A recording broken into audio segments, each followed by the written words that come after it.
Hello and welcome to episode 2 of the ET&I podcast. I'm your host, Bright Garlic, coming to you from the very hot plains of central Victoria in southern Australia, where today we're anticipating a top of 37 degrees Celsius. So it's a very hot day for making a podcast. As most of you will know, since episode 1 I've made some changes. The podcast is now hosted on Buzzsprout and available on most popular platforms. I've also started shortcuts, which are abbreviated overviews of particular ET-related subjects, and I'll be releasing those between episodes. As I said previously, the first 3 episodes will be available for free, and after that there'll be a subscription fee of about $10, I think, for which you'll get 1 or more full episodes. All free episodes and shortcuts will still be available to anybody on the platform and also available on YouTube. In today's episode, I'll be trying my best to give you an overview of a lifetime of experiences with ETs. Now, this has been an incredibly difficult thing to prepare for, so for this episode I have prepared some notes and you'll hear me turn the pages now and then. I'm not necessarily comfortable in this approach, but I didn't know how to convey so much information by just winging it, so bear with me as I turn pages now and then. One thing I want to emphasize right at the beginning of this episode is how difficult it has been to make sense of things, not just overall, but with every experience with ETs. It's been a real struggle to figure out what's real and what's not, what actually happened, and to be able to integrate what I understand into my own life. It's got easier over time, but it's still been a struggle even up until this day. Now, throughout this podcast, I won't be trying to convince anybody of my experiences. I'm not interested in that. Instead, I'm offering to tell you about my experiences, and you can take them or leave them. People who want evidence can go fuck themselves. I don't give a shit about that. Now, to give you some insight into why I have that attitude, I want you to consider the following scenarios. Scenario 1. You've been woken up at 4 a.m. and find yourself unexpectedly drawn outside on a short walk. Whilst you're out walking in your dressing gown, a large craft materializes above you, and soon after, numerous entities materialize on the ground around you. They then invite you on board, and you spend several hours on board the craft, and are then returned to where you left several minutes later, or instantaneously at the moment you left, or before you left. In this situation, what can you possibly do to capture or produce any evidence? The only evidence you may have is on your body, and that can easily be dismissed. And besides, who do you need evidence for when you know it's real and just another visitation in an ongoing relationship with ETs? Let me give you another scenario. Imagine an ET takes you by the hand and everything turns white, and then after a few seconds you reappear on another world. You spend X amount of time there, and no matter what evidence you captured with, say, your mobile phone, or recorded in devices that were made for you, or in books that you had, in which you documented your experiences, you are returned to the exact moment you left, and everything included in your phone or your devices, of course you didn't bring the devices back with you, but with your phone, is exactly as it was when you left. All evidence is erased, as if it never existed. These 2 scenarios give you some sense of the difficulties I've had in capturing and producing evidence of my experiences, and I'll say more about other forms of evidence later, but this is essentially why I'm not interested in producing evidence. Some of you might recall as well the Carl Sagan film Contact. Now there is a critical scene towards the end of that film, where the main protagonist has an experience in which they capture 17 seconds of static, and for those 17 seconds they lose contact with her vehicle. And she tells them that she was gone for several hours, at least several hours, and has real trouble convincing anybody that it was true. But her experience was that she was actually gone, but there is no evidence for that as far as the scientists are concerned. So let me just summarise why I'm not particularly interested in producing evidence. A, it's almost impossible. B, it's unnecessary for my own validation. And C, it's not something you do when you're among ETs. It's not exactly like I'm going to feel comfortable acting like a tourist when I'm on board or in another world. That's just not how I behave. And I guarantee for a lot of other people in that situation, you wouldn't behave that way either. So that being said, I want to say something about the trajectory of ET contact experiences and relationships and how that relates to my own life. I've previously on my ET&I blog described a developmental continuum in which a person, when faced with anomalous experiences, can move through. In essence, it begins with a great deal of fear and uncertainty and distrust and skepticism, and gradually matures to the point where a person has the potential to move past the fear and reach a point of acceptance and understanding, moving eventually to a point when they look forward to their experiences without any hesitation. So the experiences have the potential to move from one of fear and needing total control to one of trust and understanding and relinquishing control.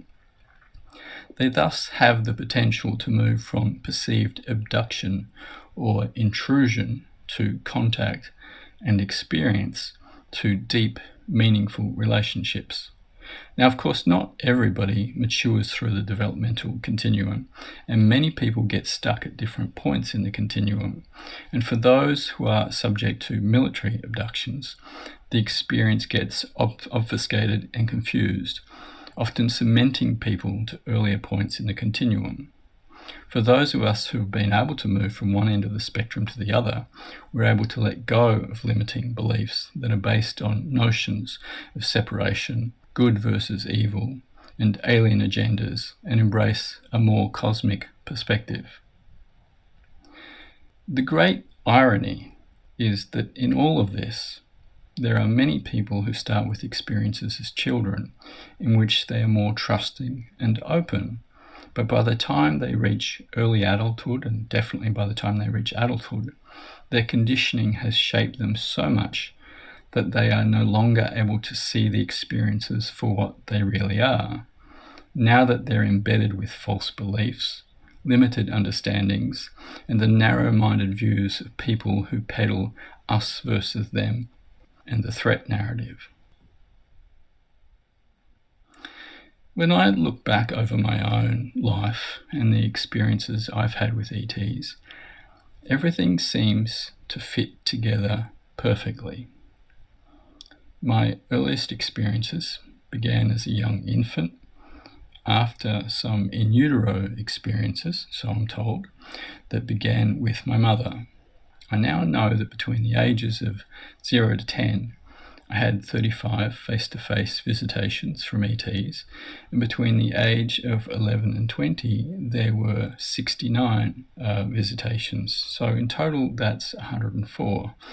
Now, that may seem like a lot, but it really isn't. Just think about how many times a good friend or a relative comes to visit. It's really no different to that. Now, I know, having just given you those numbers, I've lost a whole bunch of people who will no longer be interested in anything that I have to say, and I really don't give a fuck. I'm trying to be honest about this. Now, for you to understand those kind of numbers, let me explain it another way. Every race comes to visit for their own reasons. Now, imagine that there are 5 different races, and each of them visit you once every 2 years.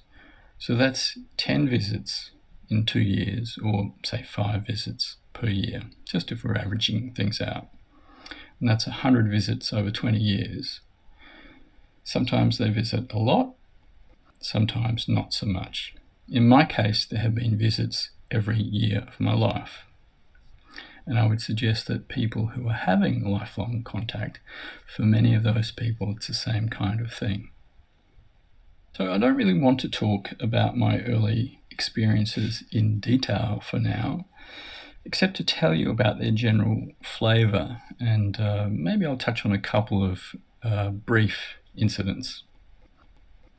I guess what you'd say if you were looking at them and you could gather their essence, in some way those early experiences reflected the kind of person that I was. I was very much a nature-loving kid, and I'm still that kind of person. I can't live without the natural world every day.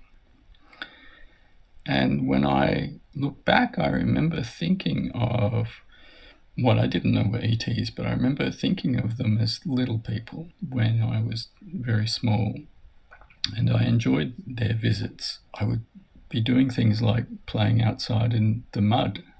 I was very fond of mud. We lived on the fringes of the suburbs.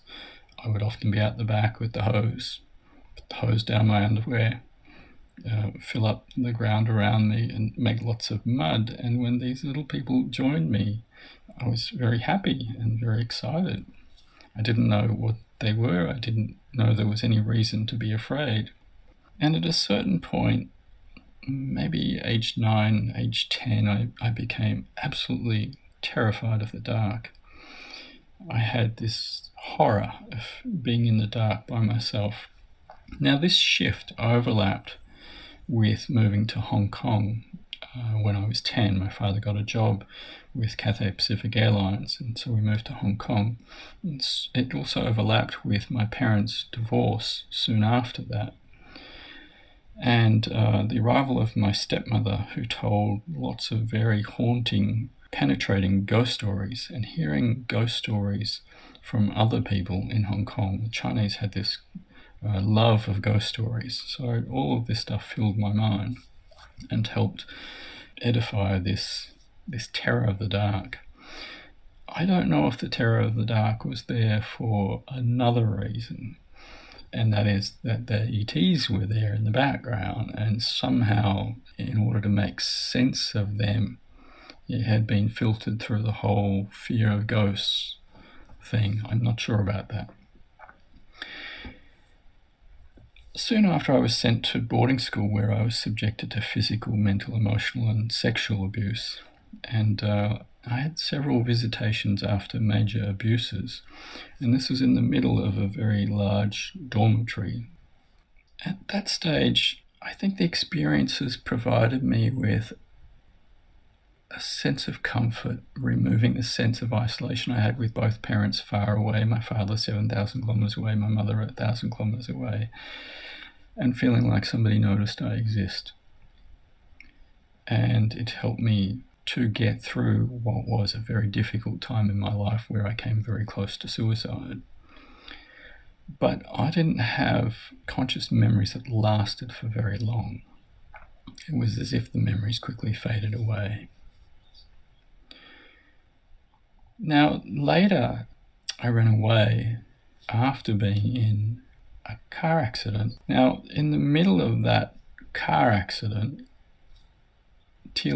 some Telia took me out and put me in a space and talked to me about things that were to come, and also said that they would be back in a few days to help with some damage that I was about to sustain.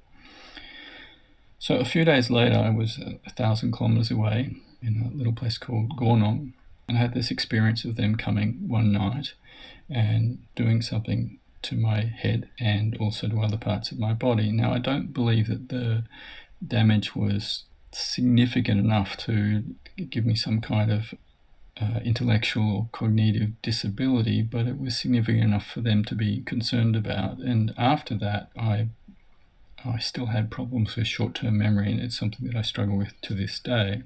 But that was a very odd experience, being taken out in the middle of an accident, then being put back in, and then coming to visit later. Let me just quickly go back. I overlooked something. Let me give you an example of an earlier experience. I was 7 years old, and I found myself sitting up in bed in the middle of the night. We lived in a place called Salisbury North, right next to the Air Force Base where my father worked. And there were two telia, and one of the beings I've described as being kangaroo-like with its legs, Nupno. And he was at the back of the room, and they took me in front of the bed towards the wall, and then we materialized on a craft. And just, I'll keep this brief, whilst on the craft I was put in a standing table. I've described those before. It then goes back into a horizontal position, and I was given a health assessment. Now the table does all of that work, collating all of that information. But here's the interesting thing. What really stood out for me in terms of that memory was there was a cartoon. Imagine you're lying down, and above you, in the immediate space above you, there was a cartoon. There is a cartoon.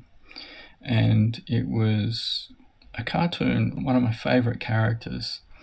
I think Sylvester the cat. I think that was it. It was a black and white cat. And I love this cartoon, and it looked three-dimensional.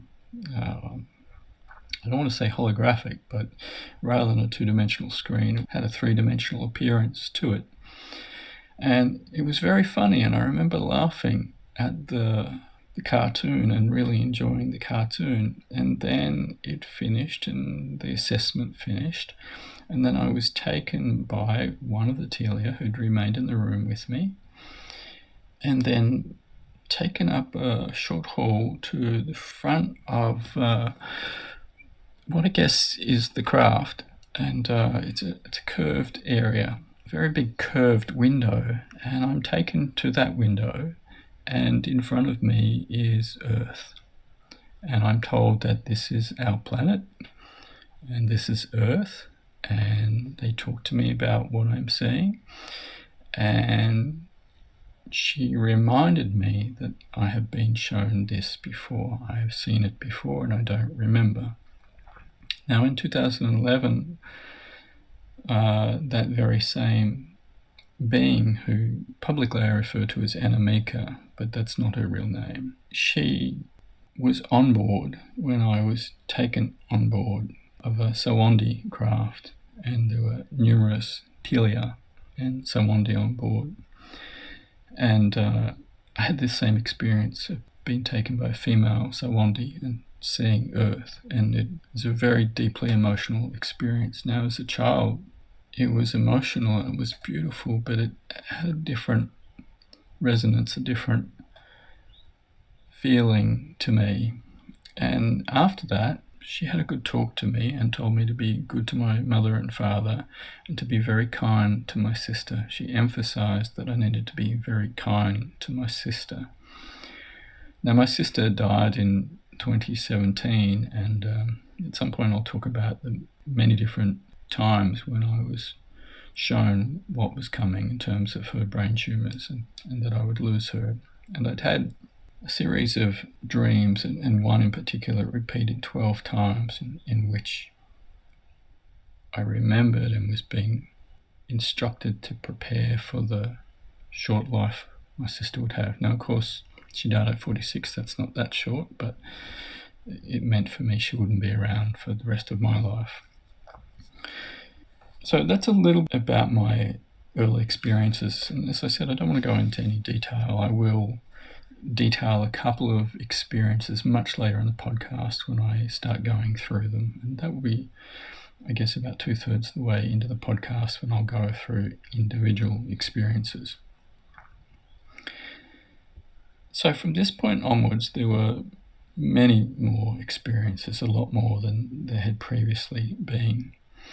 But what I mostly want to do now is to focus on 9 key turning points in my experiences, and then I'll mention in passing some of the other experiences. And as I said before, I'll detail some of the individual experiences and relationships much later on. Now, For those who may be wondering in terms of my own experiences, you're never going to hear me talk about the Greys or reptilians or Andromedans or abductions or sperm harvesting or archons, because that's all bullshit, and I'm not going to go there unless it's to critique those things. Instead, where possible, I'm going to talk matter-of-factly about who the ETs are and my relationships with them. I'm not making this podcast to entertain people. There are plenty of shows that do that. This is not going to be one of those shows. And I'm not making it to satisfy the curiosity of people who are fixated on disclosure or who have a narrow preconception of what is happening and who these beings are. I'm making it in part so that those people who authentically want to know who these beings are get a chance to do so. As I said previously, this is my way of offering an antidote to the stupidity and the ignorance. Some of what I have to say may seem far-fetched, and I'm conscious there were a couple of those things in the previous episode, and nobody has asked me about those. But I would ask you to consider its plausibility in the context of the other things that I will try to explain as logically as possible. So coming back to the nature of the experiences. As I said, I guess you could break the experiences up into turning points and time periods.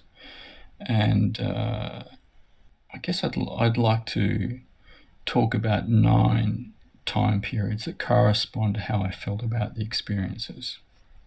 So the first one from my birth in the 60s up to 1978, in which I viewed the ETs as friendly little people who enjoyed doing activities with me and talking with me. Then from 1979 to 1981, in which I was terrified of the dark and what lurked in the dark. And I guess some of that feeling trailed a little bit longer as well at times. Then from 1982 to 1988, in which I was largely unaware of the visits, and the visits came when I went through significant hardship. Then from 1989 to 1994, in which I started to regain an awareness of the presence of some other in my life. And it's interesting, I had done an applied science degree and an honours degree, and in 1993, when I put that thesis together, I knew that there was this stuff happening in the background, and I even thanked the others in my thesis. Whoever they might be, I knew they were there. It's a kind of a peculiar thing to do, but I just felt I had to do it because I had a very strong sense that they were guiding me with some of the insights I was gaining from the work I had been doing. I had been studying filamentous bacteria in wastewater and doing 16S RNA profiling, trying to identify what they were, and I discovered some differences in convergence and divergent evolution, and they were profound insights for me that lasted a lifetime. I also discovered a new microbe, but my supervisor stole my discovery and later never credited me at all and named it after the town in which we lived, which is the first name I gave it. Anyway, another story. So from 1995 to August 97, I guess you'd say that there was a period in which I began to remember what the other was.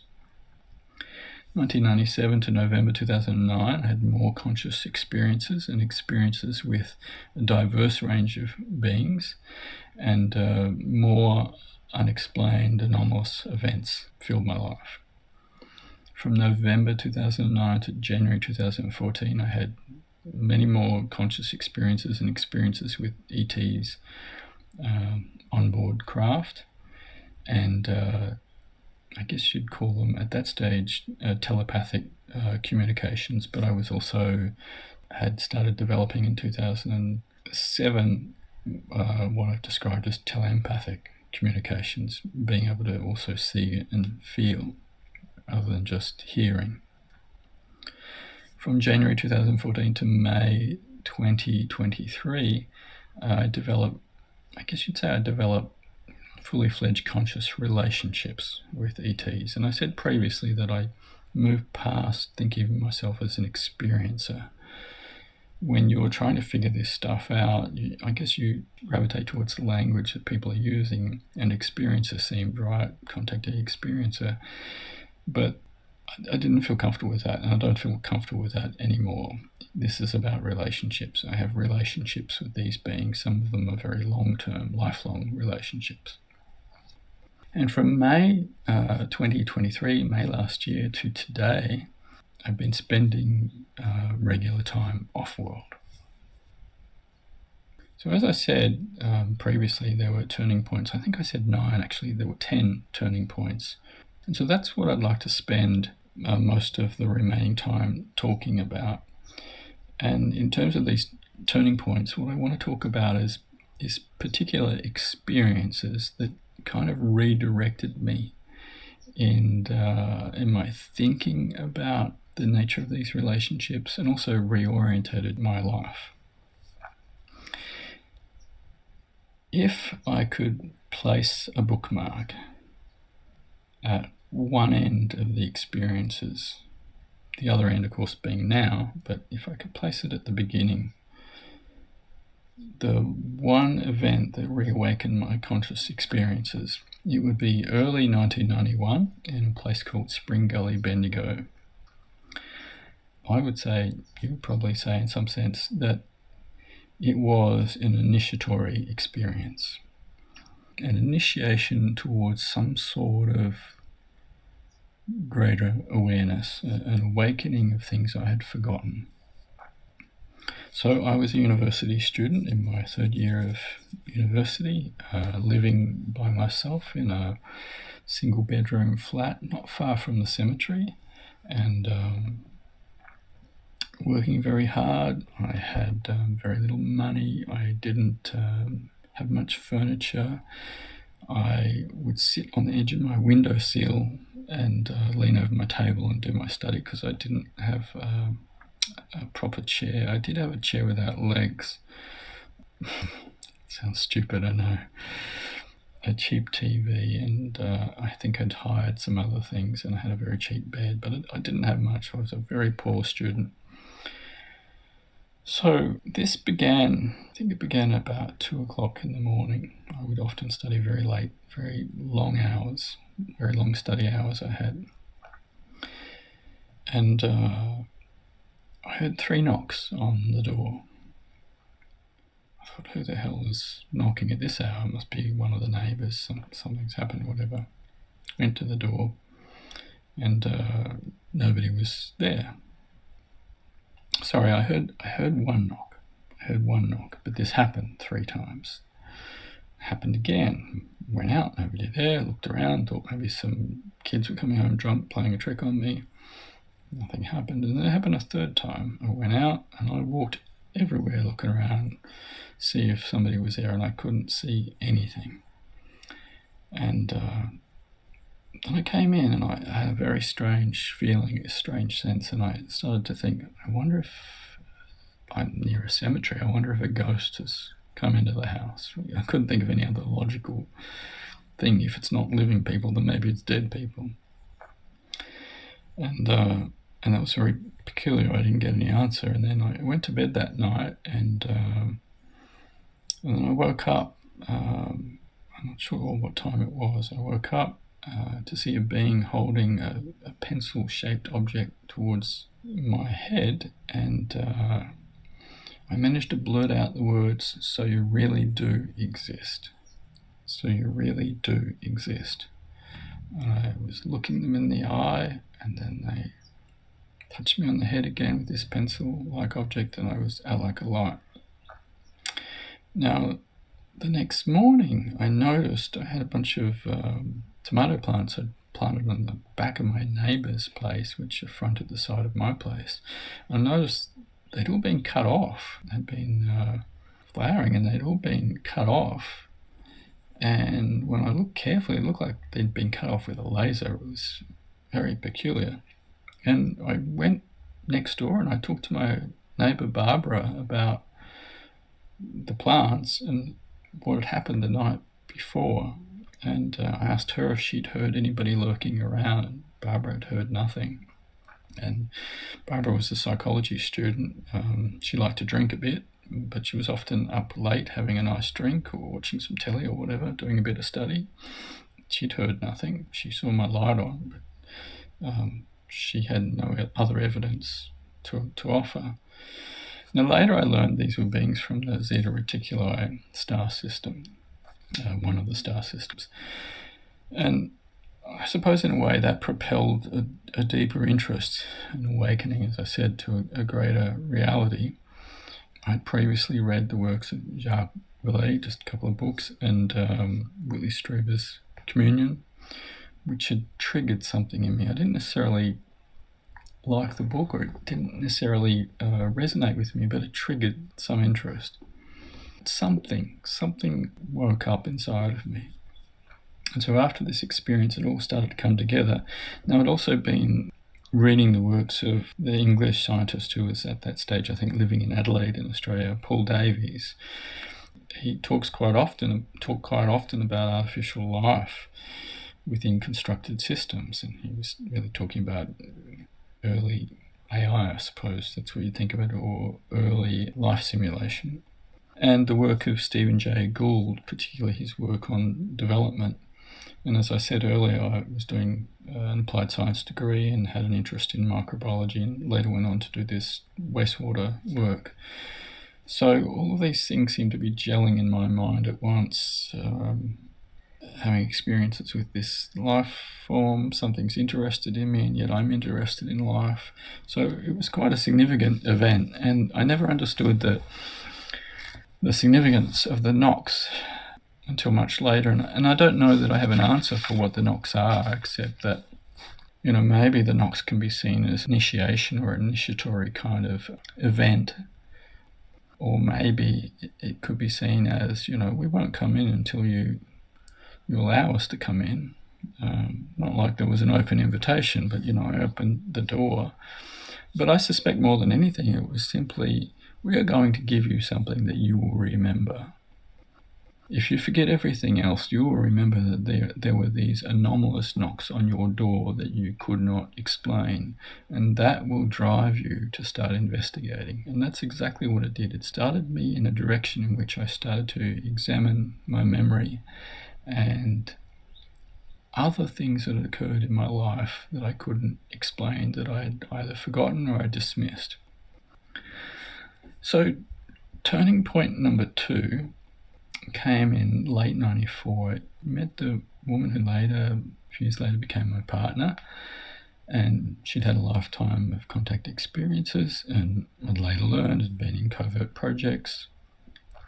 And together we began having these anomalous experiences of seeing craft and having conscious and semi-conscious experiences and time distortions. But the one event that was critical to that occurred, I think it was the first day of 1995, travelling home with a very heavy backpack and carrying some things back. Shopping, we'd been back previously carrying a Christmas tree and had some strange stuff happen. And we saw a light in the sky that seemed to be following a zigzag pattern when we had laid down to rest. And then shortly afterwards we found ourselves much further down the road and had no recollection of how we got there. And then when we got home, I don't remember the details now. I have all this stuff written somewhere. I go back to it when I really need to find it. And I think there were 3 hours missing or something like that. Anyway, later I was to learn that we'd had contact with beings that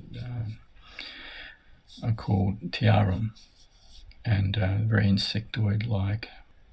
You might say almost scary to look at if you didn't know they're actually very gentle beings. And I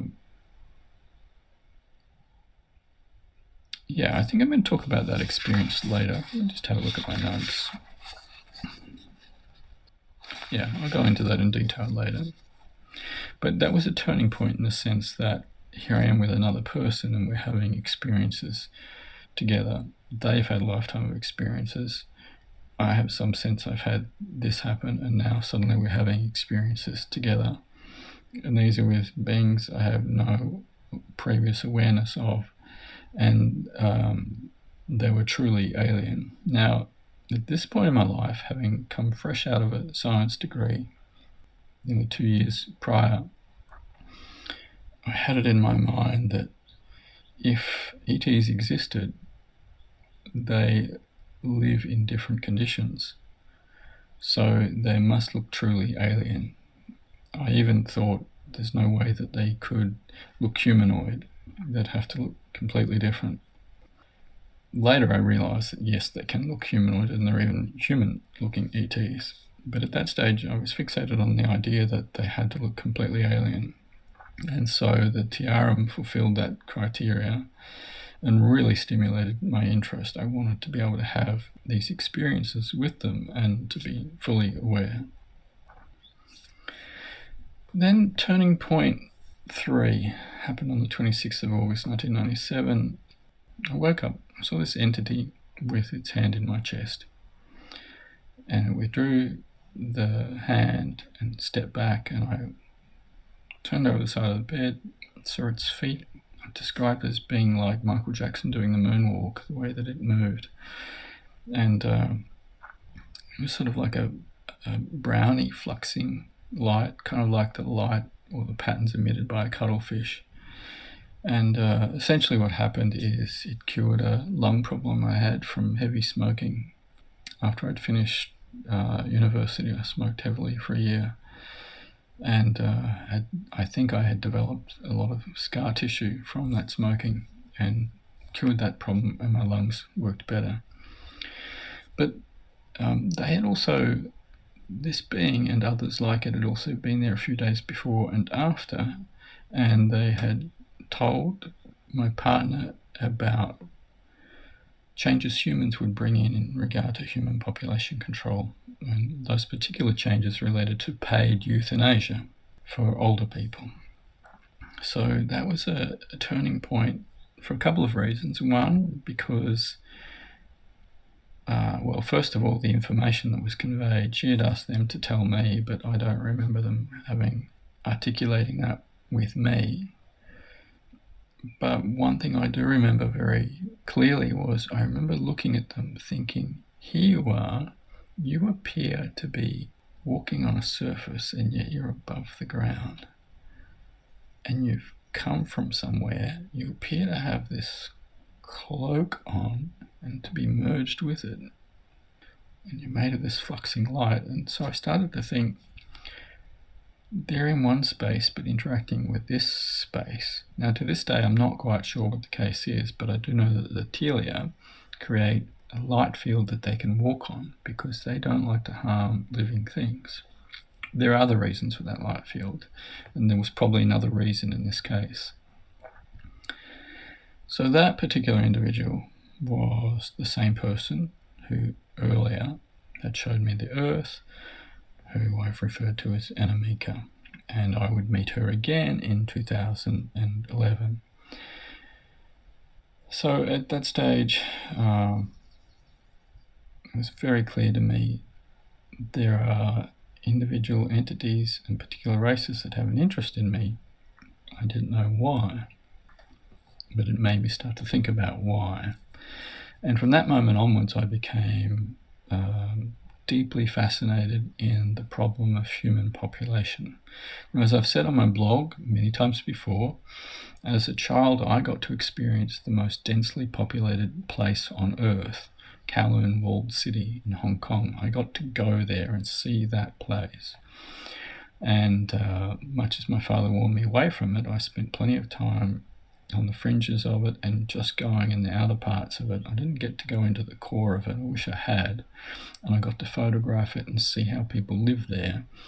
And what that gave me was a sense of and I got this from looking at Hong Kong. I saw all these mountains knocked down to make way for these massive high-rise complexes, not just buildings, 25, 30-story buildings, and then complexes of them, a whole bunch of them, knock down these beautiful mountains. I saw them knock down mountains and fill in the ocean to build complexes and entire suburbs. And so the walled city on top of that just brought home the idea that there are too many people, and when there are too many people, they destroy the natural world. And not only that, when there are too many people and you push them all together, they have these horrible lives. And so I saw that firsthand, and I've carried that learning and that knowledge and that awareness with me all of my life. And so when the Telia said something to us about this is how they'll deal with the human population problem, certain governments at a certain point, something went off inside of me. I knew that, yes, this is a big issue and we need to do something about it. Otherwise, our governments will make decisions like this. In terms of what they told us, it wasn't actually a bad outcome. People were happy to get big payments when their parents were ready to end their own lives. It just meant less burden on the healthcare system and less burden all around, less burden on the food system, transport system, everything. And I made a video about that, I think back in 2011 or 12, can't remember. And a lot of people got very upset with me, and I tried to say to people, this is not my idea, this is not the ET's idea, this is us telling what we do, what humanity does. So anyway, it was a big turning point. It made me start to become aware of policy choices governments could make. It made me become aware of the population crisis, despite all the outcries people have to the contrary, that there's a non-event, it's not happening. I investigated it as deeply as possible. I studied all studies that had been done on population. I looked at things that were happening here on this land, like when there were too many meat ants and diseases came through and how quickly they were wiped out. So it was a massive turning point for me. And not only that, it made me start to think about the way that ETs could move through spaces, or what we might think of as dimensions, interdimensionally, intradimensionally. And I'll talk about that much later. So it was a real awakening for me. Okay, turning point number 4 was 12 years later, the 9th of November 2009, and I had a visit from Sawandhi when I was living down. I'd left here and was living in the coastal town of Port Fairy, and I had a visit from Sawandhi in my backyard after hearing this strange hum, and then going outside for a pee. I didn't want to wake anybody. Old habit from living on a farm in the middle of nowhere. And then there was this massive explosion and burst of light, and my little dog, Pomeranian, went running under the bushes. I remember seeing him, he was panicked. So during that experience, the Sawandhi, who are about 14 to 15 foot tall, this particular version of them, and I managed to figure that out because when they came and moved me, it was as if they floated me. One of them put their hand on my back and sort of floated me over the floor. I was able to look up and see them next to the garage. And then later, when they stepped away to go, I was able to see them relative to the garage. So I was able to get a rough estimate of their height. So on that particular occasion, they took a sample from my right leg, just above my right knee, and they gave me this black stone, which they said was for my pain. And the sense I had, that wasn't just for the pain of what I was experiencing, having this sample taken. They took this sample with this long, thin, imagine a pencil, like twice the size, this long, thin object, and it didn't hurt while it was being done. But later I had pain in my knee. It lasted a couple of days. And the very next day, I woke up and I couldn't explain it. I had this compulsion to mow the grass where I believed it happened. And I mowed the grass, just this square rectangle of grass. And in it were these two circles. And the circles corresponded perfectly with where I saw them materialize. On the other side there was a hedge, and I could see that they were on the other side there, and they came around.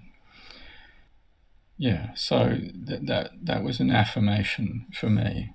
And it's ironic, later that morning after the experience, I had to get up early. My son was going on a camp, and I remember standing outside near a park and looking up intensely at Orion and feeling like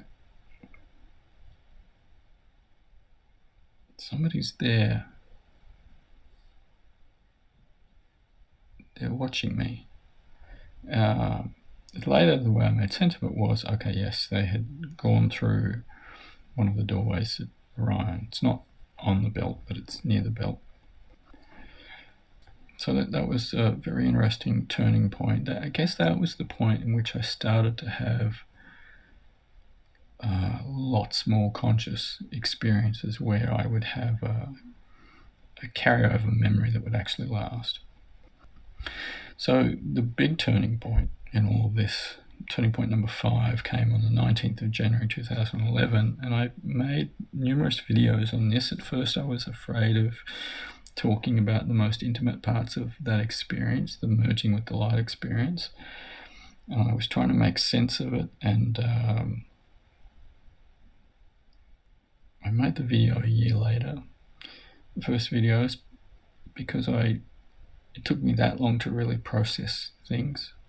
When I look at that memory and I have to go back, there's still a lot of choppiness in it. It's not like a very clear sequence, something I need to sort out. But essentially what happened is I'd asked for contact. I'd been talking to my ex-wife about it. What's the best way for me to initiate a big event, a real intimate face-to-face experience. She had taught me how, and I had been making my own contacts before then, but I wanted to learn from her since she'd had many intimate experiences with them. So during that experience, a whole bunch of Telia came down, and they were outside of my house, but I didn't actually see them until I'd walked up the road. I was heading down to an area called the contact area, or the kangaroo area, behind a place in Halls Gap, a well-known place, and it was in an open area, and so I had to head down there. And these entities first of all materialized, or that I saw them. Then I had seen, just prior to that, I'd seen this craft and this cookie cutter shaped light coming down. I'd seen multiple craft, a cookie cutter shaped light coming down, and then they materialized around me, and they sat me down and spoke to me. And it was during that experience that I learned that a Chinese guide I have by the name of Karnatek, who lived 3,000 years ago, was in contact with them. They were in contact with him, and at that stage I thought, are they that old? Are they 3,000 years old? They knew him back then. Later I realised it's just a simple matter of them manipulating space. What to us is time. They're able to go back. I don't know, maybe they were there at the time he was there, but as I understand it, it's just a simple passage in space for them. And so they had asked him to watch out for me, to care for me, and they had encouraged me during this experience to take note of him for my healing. Now, as I've said previously, I've now had tumours for 17 years, and there were several times when I thought I was pretty close to death. And so Karnatek has been an important part of my healing. And so when people ask me, and it's been asked many times before, why don't the ETs heal you? You have to understand something. They're not going to take away a gift. They're not going to take away something important to my development. And so having life-threatening illness has accelerated my development as a human being. And Carnitech has been a big part of that. And so when they told me, do what he tells you, then I had to start doing what he told me. Now, I haven't been very good at following his suggestions and his guidance, but I've tried. And so they basically told me there are few on Earth who understand the human body the way he understands it. I think the way they were saying that, there was nobody on Earth, and he's been dead a long time. Those of you interested in Chinese medicine, if you start exploring things like the Yellow Emperor and the origin of traditional Chinese medicine, I would speculate that he fits into that very early history, maybe the origin. So that was important what they said to me. The other thing that happened is, once again, I asked about my sister and my father, and I was shown their futures. And then later, when I had moved down in my walk down towards the contact area, I stopped in the car park. I was then shown events to do with the human future, and I've talked about this before, and I was never comfortable really sharing the video that I've shared, which I think once again I put it up only because events are starting to look more like it. But I was shown how there would be major conflict in the Middle East involving Israel and Iran, Israel nuking Tehran, and Hezbollah was the key player in this, and North Korea would attempt to nuke North America, and 3ET craft was it 3? Sometimes when I have all these experiences, it's hard to keep track of the details. They would bring down these ICBMs. And there would be more conflict, and at some point there's a major solar event, and this is the killer event, the solar catastrophe that cripples human civilization and pretty much puts an end to the conflicts. So I had been exploring the dangers of the sun to the power grid. And then immediately after this event, I set up a global petition trying to get governments to do something about it. And my petition, I think, got about 140 signatures, something like that. It fell on deaf ears. You can look it up. Look up my name and solar petition, whatever. I think Colin Andrews even has a link to it there. So it was important for me to follow through, because it was harrowing what I had seen. The conflict and the solar event. And so since then I've been told that the event has occurred in other conjoined spaces, and I'll talk about what they are later on. And I've been told that in this particular space it's still potentially on the cards. Now you have to understand that ETs see probabilities.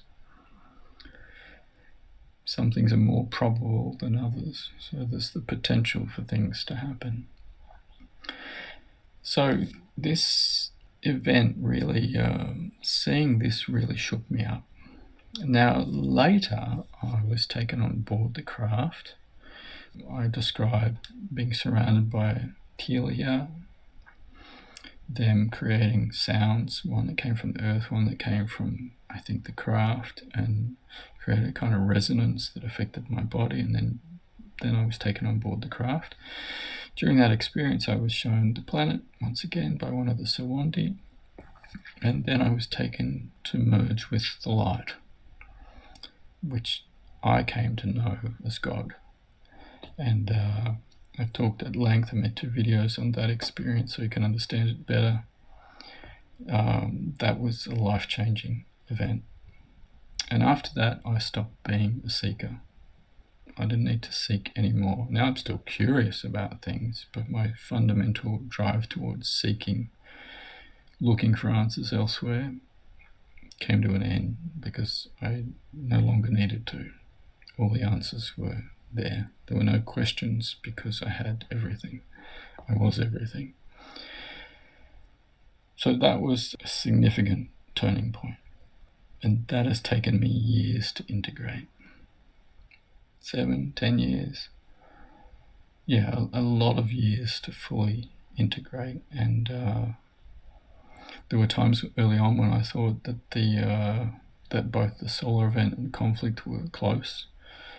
I think in 2013 I thought it was coming close because events look like it. I always gauge the solar event by how close the conflicts are. And so I was monitoring the solar cycle, and I was conscious that the Carrington event of 1859 occurred during a week cycle.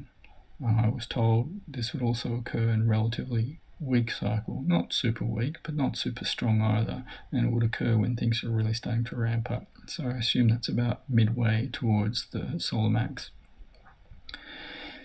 But in my mind was always, it comes after the conflict. So I was watching the conflict. I got interested in Hezbollah. I didn't even know who they were before then. And so I've monitored it, and I got to a point, I think, where I just stopped caring. It's like, okay, false start here. It's not happening. And I just stopped caring for a few years. And then I think 2 years ago something happened and I got interested again. And certainly since October last year with Israel and Palestine, that's reawakened my attention to this. And I've been paying attention to the sun, which is released, as of yesterday, 2 X-class flares this solar cycle. So, not sure what's going on there, but I've tried to live my life, and that's what I would say to other people: live your life and don't be overly concerned. But there's no harm in a little preparation either. I guess I was a prepper before there was prepping, but I realised that you could spend a whole life prepping and miss out on living and deprive other people of living. There were periods where my son was at school and I prevented him from going on trips interstate or overseas because I was concerned he'd be isolated when this event happened. So I stepped away from being overly cautious like that. And I see other people like that. Since then, the whole prepping movement took off, and this whole doomsday movement, if you like, and I see people, hunker down and ready for the apocalypse. And it's funny, we have a Christian neighbour who's a real fruitcake in his 80s, hardcore evangelist type, has a house in town but land nearby, and he has 5 massive tanks on this shed and solar power, and I remember him saying something to me once in the early days when I confronted him about something else, about getting ready, and he's going to die before the apocalypse gets here. His whole life has been fixated on preparing for the apocalypse, and it's crazy. He's one guy. I don't know if he has a wife anymore. I don't think he was well liked. He would probably be an easy target. People see that he's built all this stuff for nothing, so they'd go after him probably. So there were some lessons for me in the decade after that visitation about lightening up a little and not being overly concerned. Having said that, it really does irritate me that governments around the world have not taken the right precautions to prepare for such a catastrophic event as a solar catastrophe, major solar flare, major coronal mass ejections, because they know it takes 18 months plus to build transformers, and that's at the best of times, not when shit has hit the fan and infrastructure goes down. So anyway, I'll let you do your own research on that. So turning point for many reasons, the big one being the merging with the light experience. So turning point number 6 occurred on the 24th of January 2014 when I made contact with a group that identified themselves as the Beloved Carers. And that occurred in a co-created internal world. Imagine that you ask ETs if they would create with you an imagined space in which they could meet you. So in this case, I didn't consciously create it. It's an unconscious creation. Your unconscious brings it forth, and the ETs bring it forth. So I've met 8 ETs from 5 races with that experience. So they are the beloved carers. And so many of these races are races I knew of from my face-to-face contacts, but there are a couple that I didn't and have since met them that way, face-to-face. But I didn't initially remember having face-to-face experiences with them. So it took a lot for me to really believe. As I said at the beginning of this, there's been struggle all the way through these experiences. And when I decided, I don't know what got in my head, but I just decided to try and co-create this world, and I asked them. I didn't have any prior, there was no build-up to it. It just, one day I thought, I wonder if I can do this. And I had explored many things in my life and had been using imagination and internal spaces to do other things. I thought, well, I wonder if I can extend it into this. Now, what I can't tell you is, had some memory awoken within me, because what I had been told is that lots of information had been implanted, and that had occurred during experiences where I'd been unconscious, and during experiences where I'd been conscious. I'd been either conscious of information being transmitted to me, or it was transmitted in a way that was unconscious whilst I was conscious. So I can't say whether that had happened or whether this was just something that I stumbled across myself. To this day I am not sure, but what I was told is that in ancient times this was a method that was used by a small number of human beings on the planet. And in previous human civilizations, and I'm talking going back millions of years, and I'm not even going to touch this subject except to say people need to look at the cycles that occur on Earth in terms of glaciation. In previous civilizations, this was a method that was practiced by other human beings. Now, what the beloved carers and other ETs said to me is that once I develop this method and start teaching people, there will be a very small fraction of people who will get it, who will start practicing it. And so you can learn about co-created internal world on my blog, ET and I. I've talked openly about the method. It's very straightforward. The key to the method is deep relaxation beforehand, and being careful about your conditioning. Don't let other stuff enter in that's going to sway you. Nothing to do with auras and chakras, any of that bullshit. Nothing to do with, the astral plane. None of that crap. This is something completely different. You've got to clear your mind of all the rubbish. So as I said, they told me very few people will understand it. Even smaller number of people will practice it, but it's a method that I share openly, and if you want to have contact with ETs, I can't recommend it enough. There are many advantages to it, one of which being that it can happen anywhere. You could be in a prison cell and practice this method. And you don't need to go outside. It can happen on your terms rather than on other terms where you have to make compromises. Okay, so that's turning point number 6. I didn't actually tell you what those experiences involved. So I've had dozens of sessions with meeting the beloved carers, and mostly they involve them teaching me about things in that imagined world. And because of the kind of person I am, many of them are, I guess, spiritual kind of teachings. Some of them are about how to think and conceive, how we create conceptions. Some of them are about perception, some are about awareness. And So those have been very powerful lessons. Now, the other thing that's happened is, as I said, they will appear in that imagined world, and I appear in that imagined world, and I take on the look that I want, whatever that is, whatever clothes I want to wear. They will also take on the look that they want. Now, the thing I've been told is they appear pretty much as they are and in the clothing that they would pretty much wear, so there's not a lot of distortion for either of us. So the other thing that has happened, and this one was the hardest one for me to get my head around, is I was taken from that internal world, so I was told, out into physical worlds elsewhere. So in other words, onto other planets. You enter an internal space, so you enter in your mind and you come out on another world.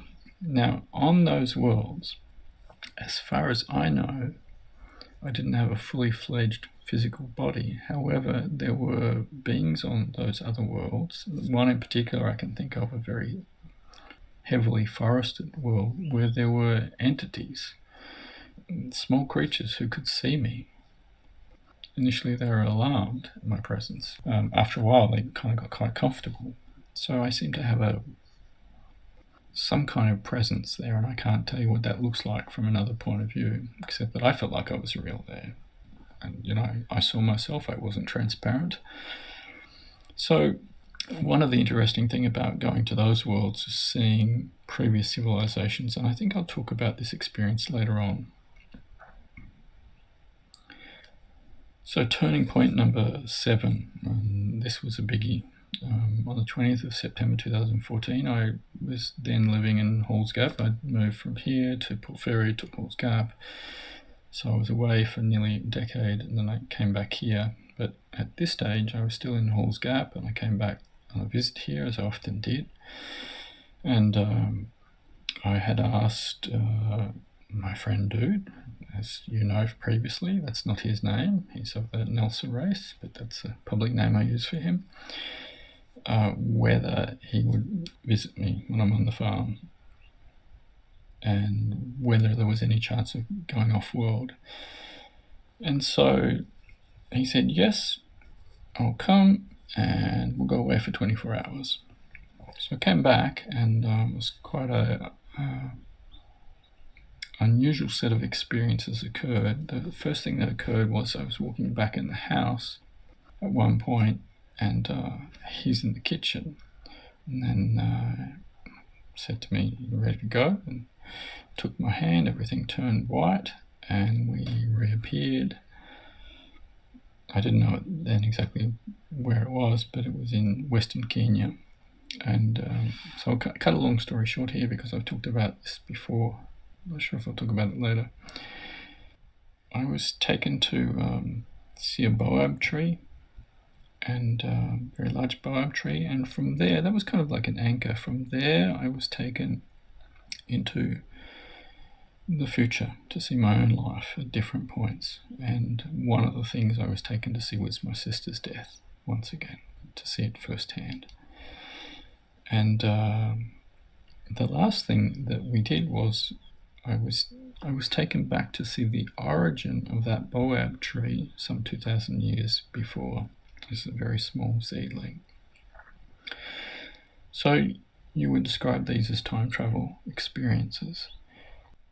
For the ETs, it isn't time travel, it's space travel, moving through space. And for him, he does it as easy as breathing. It's a non-event. And one thing that the Nelson have said to me is, individually they will choose a period somewhere in what we think of as time that suits them. And that's where they'll spend a lot of time. So, we had that experience. And he told me that part of the reason he was taking me away was to test the strength of my body, because in order for me to go off-world, I needed to be energetically strong. So we came back, and then I was kind of confused for the rest of the day. And then he came later that night at 7 o'clock and took me off-world to his very large craft. And first of all, I was given an opportunity to meet somebody, and I had previously asked if it would ever be possible to meet the person that we refer to as number one. I talked about number one in the first episode. He's a human from a previous civilization. And I met this individual on board. It's interesting. I hadn't understood it at the time, but these craft are seamless and very smooth. But in let's call it a very large foyer. In this foyer with windows on one side, there was red carpet and a very nice, elegant, it's like a Gothic chair, two Gothic chairs, and this person, number one, was sitting in the chair. So I got to meet him and talk to him, and he was curious about why I wanted to meet him, which was sort of befuddled me. Who wouldn't want to meet the man who's pretty much in charge of what the hell happens on Earth? So that was a confronting time, but very rewarding. And so what happened after that visit was I was taken to a world that had been, or still was, one of the favourite worlds of his father, Dude's father, a world that he had taken him to as a young boy. We'll stick with young boy rather than young entity, and had in turn become one of his favourite worlds. So I went to this world. We were on top of a plateau overlooking a very large valley, and there was what you would think of as forests nearby, and I love the natural world. I love exploring. I love going to unknown places. But I was actually too afraid to go in the forest because I didn't know what was in there. I didn't know. My friend Sandor asked me about this, and I was struggling to explain it. But when you're on a foreign world and you don't know what's there, and you're thinking there could be something that could kill me, you're very cautious about what you do. Now, of course, it turned out to be safe, but I didn't immediately understand that. And at one point, I'm sitting on a rock overlooking this massive view, looking at these flying creatures in the distance, filled with creatures that were flying. And I go to tears, and I ask him, "Why have you done this for me? Why have you given me this?" And so he goes on to explain that and why. And so I had a very rewarding trip. So that was a major turning point. At that point, I realized I have this experience with this other entity who's very caring, is willing to let me do things that I didn't think I would ever experience. Never in my wildest dreams thought I would ever go off planet, let alone somewhere else. And at another point in this podcast series, what I'll do is I'll explain how it is you're able to survive on another planet, because I'm sure people who are skeptical, as I once was, will be asking, well, how the hell do you breathe on an alien planet? How do you cope with gravity? How do you cope with foreign microbes? All of these questions are all very reasonable, and they all have logical answers. But to the uninitiated, it seems impossible. So I'll answer that later on. Okay, turning point number 8. I made a video about this on the 4th of January 2016. I met 13 ETs, including the 8 beloved carers in a neighbour's paddock. I was woken up for some odd reason before the sun came up, went off in my dressing gown, hence the example I gave earlier, and walked across the neighbour's paddock, which I never do. And on the return journey, this light appeared. Suddenly a very big craft which covered everything I could see. I can't remember the exact dimensions of it now. It might have been 6 by 7 kilometres. but it was quite low, and I've often wondered since, how come nobody else saw it? How come nobody was woken up? And I've since learned that the ETs simply turn off certain things in people. This is not how it works, but imagine you have a super button, a red button, and you press the button, every life form within 10 kilometers of that or 100 kilometers of that red button suddenly has their awareness dimmed, and so they don't see what's there in front of them. It's sort of something like that, but that's a big simplification. So this very big craft is there, and these 13 are on the ground, and I talk to them, and what was surprising among that is the being referred to as the Nalpno, or the Hoofy Foot was the nickname we had for them, because of this strange leg and feet that they have. Very peculiar looking ET.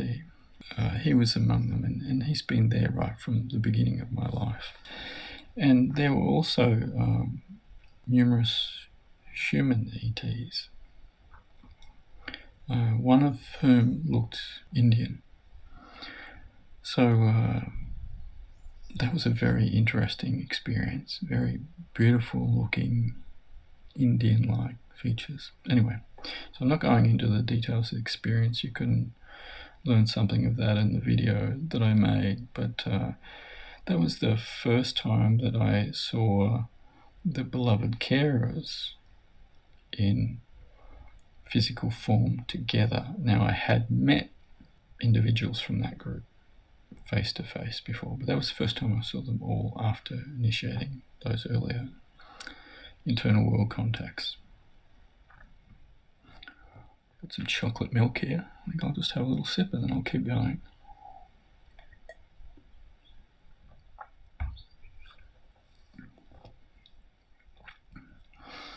Now what I think I'd like to do is I want to emphasize a completely different set of turning points. It's very difficult to think about how to talk about this.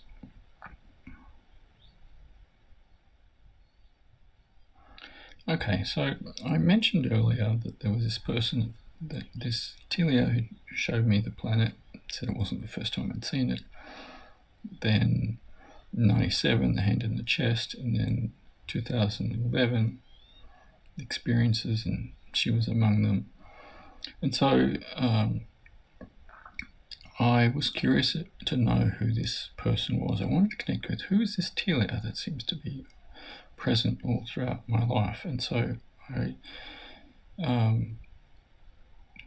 then made the effort to connect with this person telepathically. I think that began in 2011, shortly after the other experience. And that relationship has continued. Now, I don't talk to Anamika, and as I said, that's not her real name. It's a name she gave me, which incidentally I found out means lady with no name. I don't talk to her often, but she's there whenever I need to talk to her. Now, there was a point after I had started a book that I'm writing with Dude, series of books, when I thought I would do a parallel kind of project, talking to her, interviewing her, but I had been given some insight and some suggestions to rethink that it would be too much of a commitment, and so I didn't. And so one of the side effects is that I have not developed the same relationship with her that I developed with Dude. Now, I still have a very close relationship with her, but I talk to Dude every few days, whereas I don't talk to her that often. So anyway, that was a turning point, making contact with Anamika and developing that relationship. And so she will be with me not only to when I die, but in my afterlife, and when eventually I merge back into light and lose all differentiation. She is one of the beings, I was told, that helped to create my soul. So the second turning point that's a bit different I want to emphasize is when I decided to ask dude, the Nelsa race, if I could interview him. And at first he said, no, you don't need to do this. It's not good for you. No. I think it was about a year later, he said to me one day, quite out of the blue, that he was happy to do it. So he consented, and I thought, okay, great. I've got some questions from people in my blog. It'll take me about a week, and that'll be that. It'll be kind of an interesting little event, and I will have learned something. People will have learned something, and I'll be happy I did it. And dude made a joke about it, oh look, I'll tell the other ETs I'm being interviewed by a human. And he thought it was real hilarious. But he must have known something that he wasn't saying, because I thought it would take a week. But I'm still doing that work, and I have 4 unpublished books, working on the 4th book. I haven't written for over 18 months. I've just put it on hold to work on my fiction. And I probably have another 4. Now, the first set of books is related to what I call interviews with an ET, and the second book is what I call conversations with an ET. The first one is a response to 19 questions that were asked by my blog readers that I put to Dude. And the second one is about conversations on very specific subjects that I have had and am having with Dude. So at some point I will get back to that work and finish that work. But working with Dude on those books completely changed the nature of my relationship with him and taught me a great deal, and ultimately led to my asking him if I could visit his home world. So it was a major event. I didn't realize it at the time, but looking back and thinking about the way he had said some of the things that he said, I think he knew exactly where this was going. And as I've said in my blog and in some of the TSMs, that some ETs like the Nelsa, the Telia, can see way ahead and will sometimes be looking at probabilities, seeing what's likely to happen before making certain decisions. So I have no doubt that he knew what this would lead to when he consented. Maybe at the initial point when he said no, he hadn't looked at it, or he saw a different set of probabilities, and then a year later he saw, okay, this is going to lead to that, and yes, this is okay, this will be good for Bright, and maybe good outcomes for other people as well. I'm not quite sure. He's never said much about that, but it was like hitting a crossroad, and it led me in a direction that I had never, ever anticipated.